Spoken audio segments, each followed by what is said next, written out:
So, when Symfony met Drupal. Who am I? I'm Robert, Technical Director at MediaMonks. And for the ones that do not know us, we basically do everything digital for all the biggest brands in the world. And we work with a lot of the big media partners. And we have currently 11 offices, and soon it will be 13. And we're still growing. So I do a lot of work with Symfony Framework and Sonata Admin. The logo is kind of faded there, but does anyone know Sonata Admin? No one? It's really cool. You should check it out. And my other interests are high performance serverless architecture. If someone saw the session before, that's exactly the stuff I'm into. And event sourcing, also related. Really cool. If you want to talk about this, find me afterwards. And to be honest, I don't know Drupal. I've never built a Drupal site. You can leave now. This is the moment to leave. It's okay. But I do have some goals. I'm also a department lead at the PHP department. And that means that I have Drupal developers in my team and I have Symfony developers in my team. And one of my goals is to make sure that they are both interested in each other's work and that maybe they can help each other on projects. So I would like to do is bring communities together. And for you, that means looking beyond drupalisms. And for me, it means making Drupal look more like Symfony Framework. It's my personal goal. So some viewer discretion. You might see some stuff that is really weird, and it's probably all true. Maybe something you shouldn't do, but I think there's definitely some stuff in there which you can actually do. So event subscribers, which is really important, but first it's, I think, important to know what Symfony actually is. Because this is something I heard a lot, and I still hear it sometimes, that Drupal 8 is using Symfony Framework, and it's simply wrong. Because Symfony is both a set of reusable components and a framework. And the framework is built on those components, just like Drupal. But Drupal is using a little less components than the actual framework is. And in Symfony Framework, we have the concept of bundles, and that's basically the same concept as Drupal has modules. So they're sort of the same, but they're not compatible, which is too bad, but it's just like that. It's still different systems. So what components does Drupal 8 actually use? Well, there's a few more, but these are most important for the session. And I think also most important for Drupal as a CMS. It's HTTP kernel, routing, dependency injection, and YAML. And I think everyone opened their index.php at some point, and you saw something like this. And what it does, it basically converts a request from a user through a browser into a response. And by code, it looks like this. It's just you have your request you created from the globals that PHP provides, and then your kernel does something magic to it, and out comes a response, and that is sent to the user. And you can actually hook into the kernel with event subscribers. And it's a really powerful method to change behavior of your framework or CMS. For this presentation, the kernel events that are most important to know about are these. It's kernel request. You can use it to unserialize data, like JSON or something. You can add attributes, verify tokens, or find a cache hit. This is also the point where you can maybe find something in cache and directly return it and skip all the rest of the process in the kernel. Kernel controller. This allows setting or updating the controller callable. And this is really important to remember for later. And you can also do parameter conversion. Kernel view. Transform a non-response object, return value, into a response object. And this is exactly what happens when you return an array in your controller. So I believe it's called the render array, and then it gets transformed into HTML for you. And Drupal is using this event to make that happen. Then there's kernel response. You can use it to add some headers, maybe store it in cache, or inject some kind of content. That could be, the injection of content could be the Drupal profiler toolbar, for instance. It's done at this stage. And kernel exception, you can use this exception and transform it into a response object. And you can use the exception details to maybe help the user, like, all right, it's a security exception, so maybe you've used the wrong credentials, for instance. And it's fairly easy to create an event subscriber. Not sure that anyone ever created an event subscriber? That's lots of you, that's great. So in this case, on response, we will add a custom header with the value Drupal loves Symfony. And you can also define the priority, and this is also really important to know. A higher priority means earlier execution, and this can be really important when you are working with event subscribers.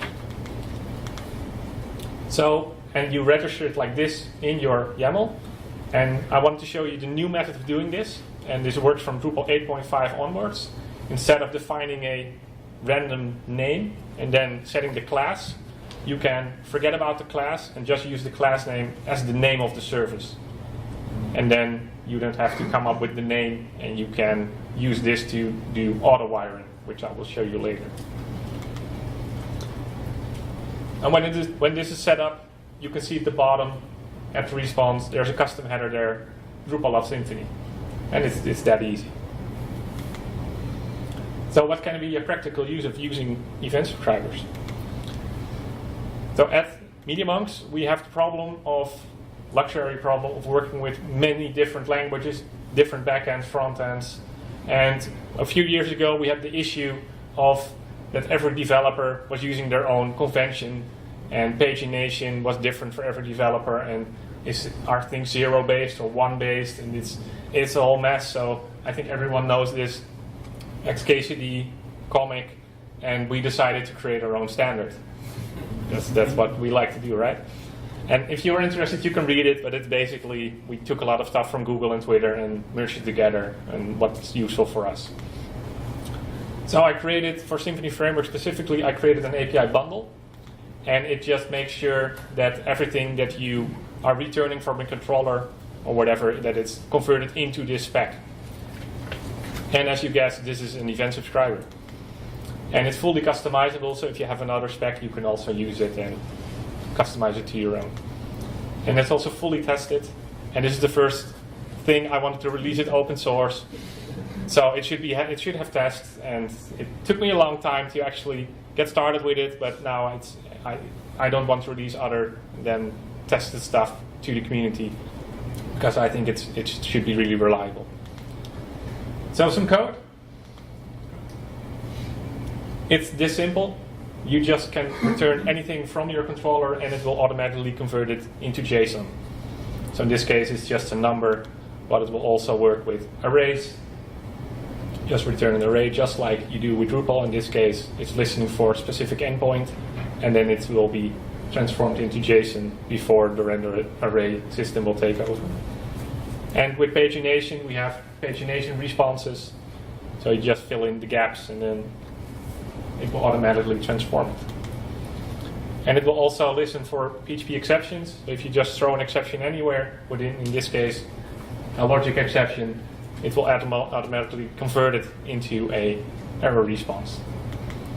And it also does this for HTTP exceptions. And it will also make sure that the right HTTP code is already set. So in this case, it will automatically say that it's a 404. And this is really interesting, form exceptions. Let's imagine that you know all about Symfony form. I will tell about it later a bit. And you just have a form and it's invalid. You just pass the form to the exception, and your result might look like this. So you don't have to worry about what errors there actually are.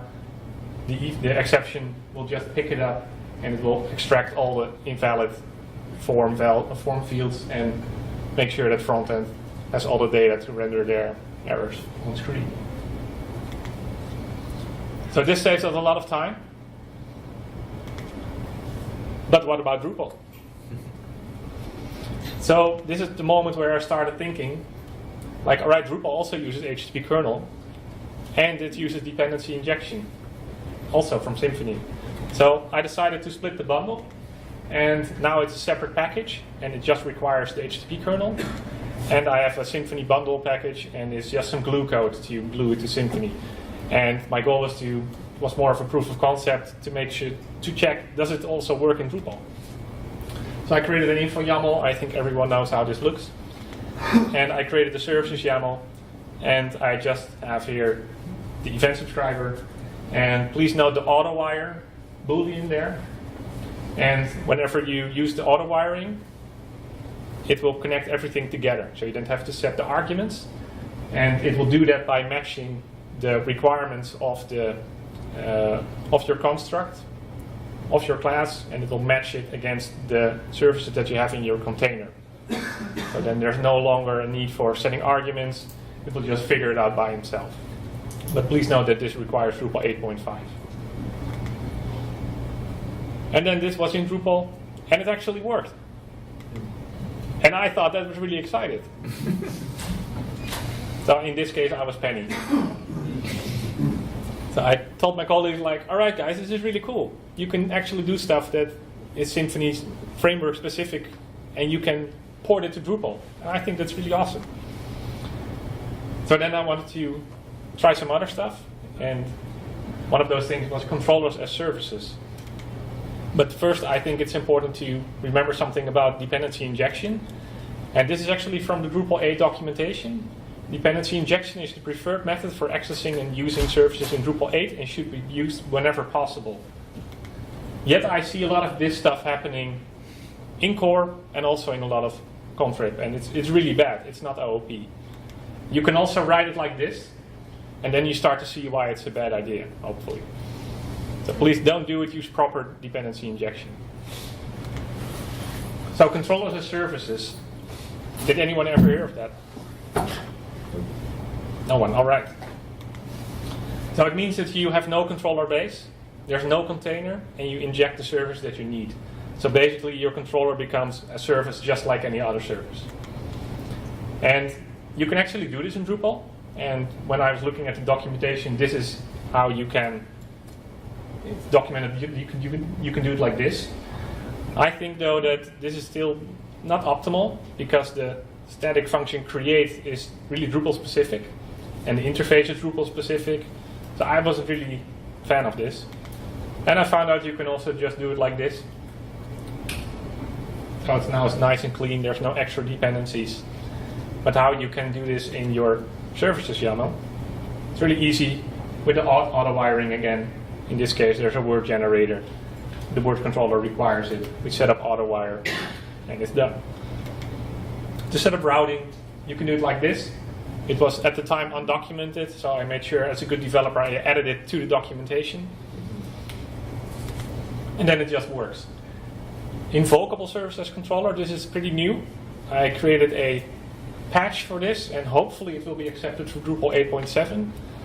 And then you can even take it to the next level. In this case, there's a random action there, which would be the thing that you just put there.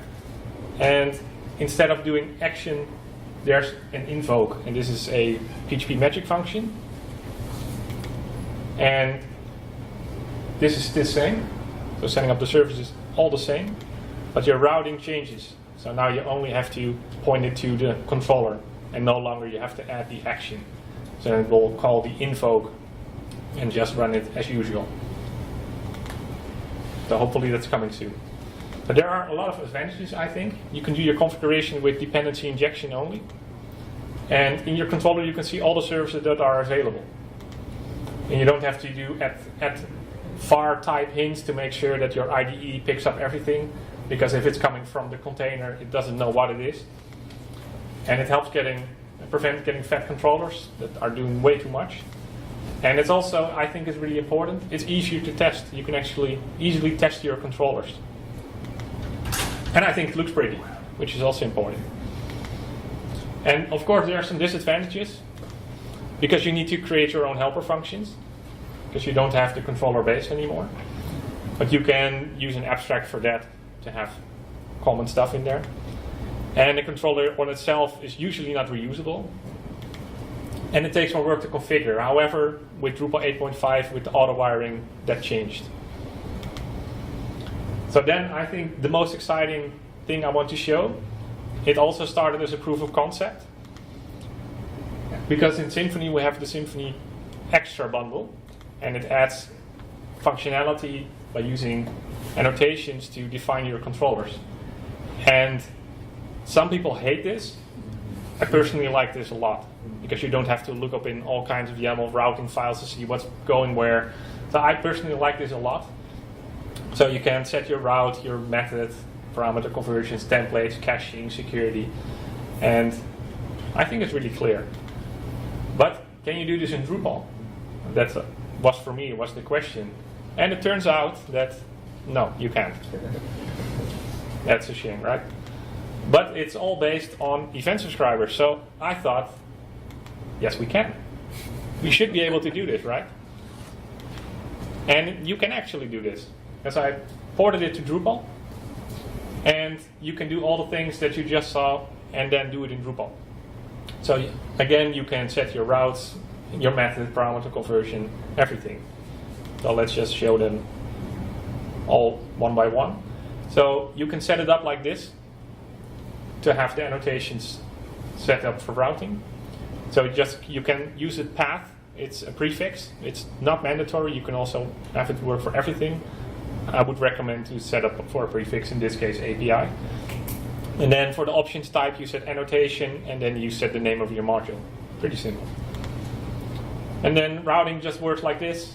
You just set add route, set some path, and you can also mix with the methods. So you can say, all right, this is only get and this is only post, and they would have the same URL, but just have different actions based on the HTTP method. Security. This is something I didn't know much about in Drupal, and it's different from Symfony's, but I think this covers all the things that Drupal does security-wise.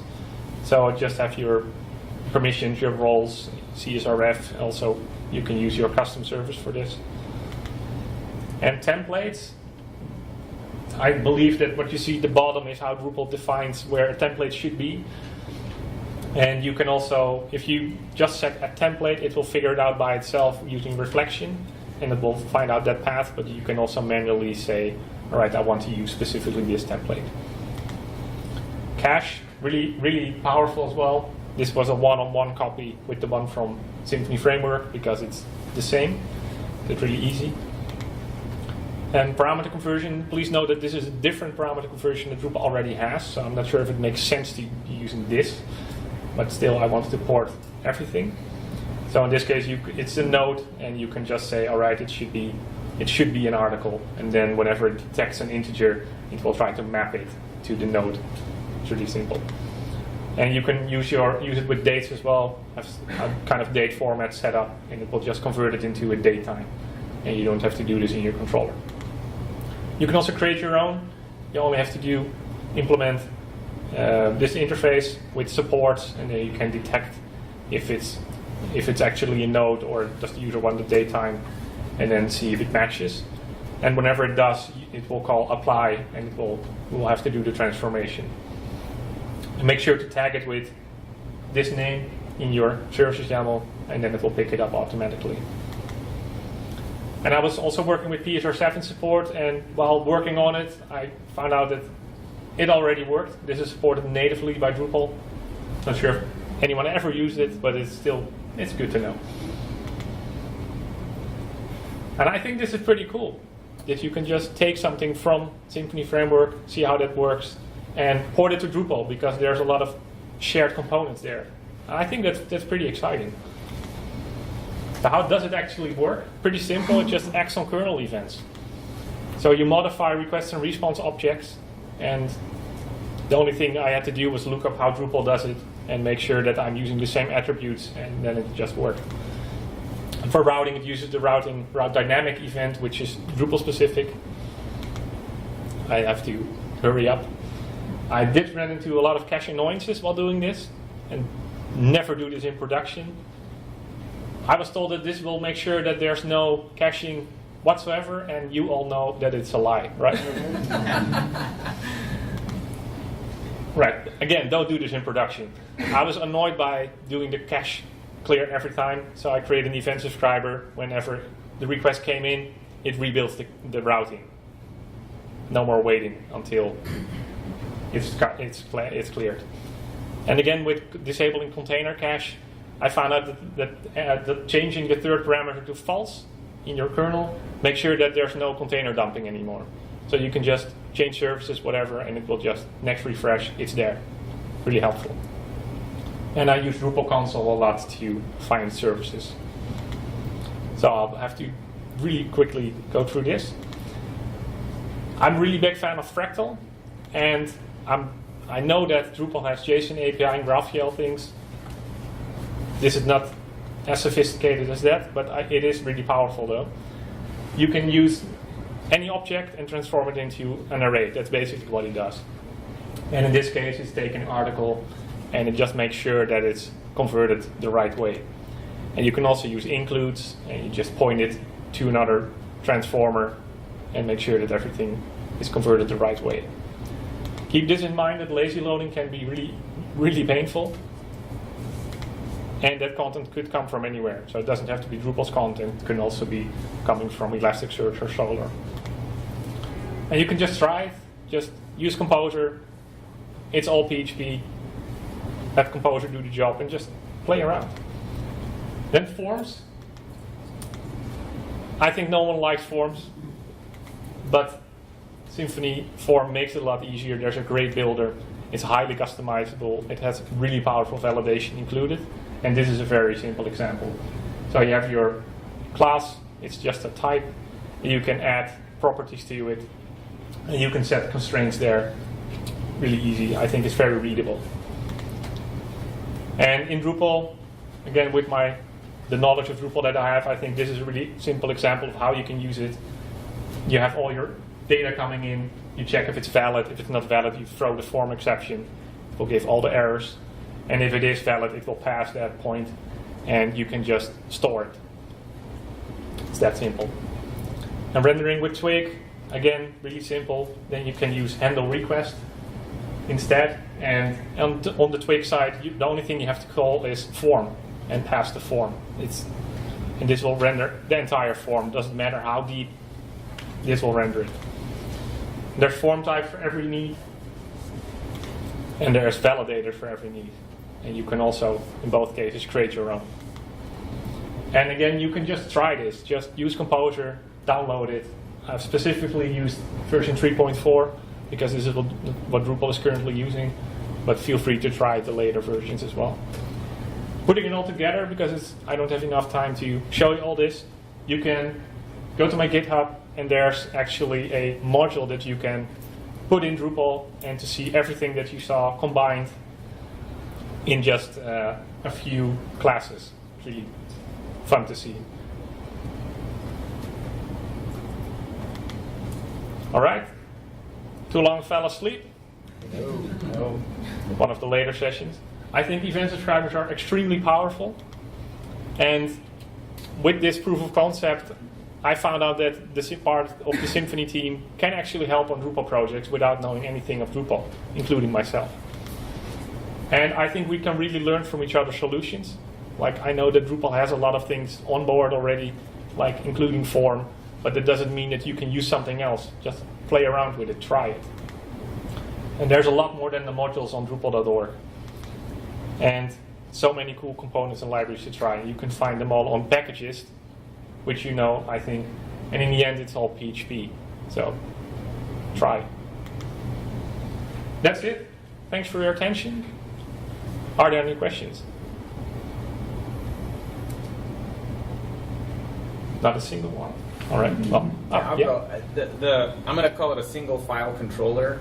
Is that kind of more or less what it is? I mean, where you're putting the annotations in the controller there? Yeah, you can do that. Yeah. I mean, what you were showing there. That is part of the example thing, or that's what you hope will get in Drupal 8.7? That's not part of the example net, indeed, no. Okay, but that's what you're hoping is in 8.7? Yeah. Okay. Yeah, it's used commonly in the action domain responder model. Okay. It's like a design pattern. Right. It's just fun. I tried it. Does it work? No, it doesn't. Why doesn't it work? And I made a small patch, and then it supports it. The patch is the pending there. Okay. Yeah. Because that to me is pretty fascinating. I mean, having set up, even a basic custom route, I mean, on the controller, it's just files all over, and you're like, why is this? I mean, it would be really game. Yeah, this should make it easier. Yeah, wow, definitely. Yeah. That's cool. All right. Oh, yeah. How does the auto wiring work, actually? So to repeat, how does the auto wiring work? It's a feature in Symfony dependency injection component, and it just looks at the names, the fully qualified class names of the services. So whenever it detects a class name requirement in the construct, you have to just look up, like, is there actually a service that I have with that class? And if so, it will inject it. Okay, so it will only work for some services. Because yeah, when you inject a logger channel, for example, you can't know which channel was injected. Then in Symfony Framework, at least, there's things you can make sure that you inject the right one. And because that's one of the differences between Symfony Framework and Drupal, that Symfony is using Symfony config component. And that I think that's a specific example where I'm not sure if it will work. But the auto wiring itself, you can have, if you want to tell a specific one, like if you have an interface, for example, you can link the interface to an actual implementation, and then you can force it to use that implementation. Right, if anyone has more questions, please find me afterwards. Thanks again for your attention, and I hope to see all of you at Drupal Europe. Right.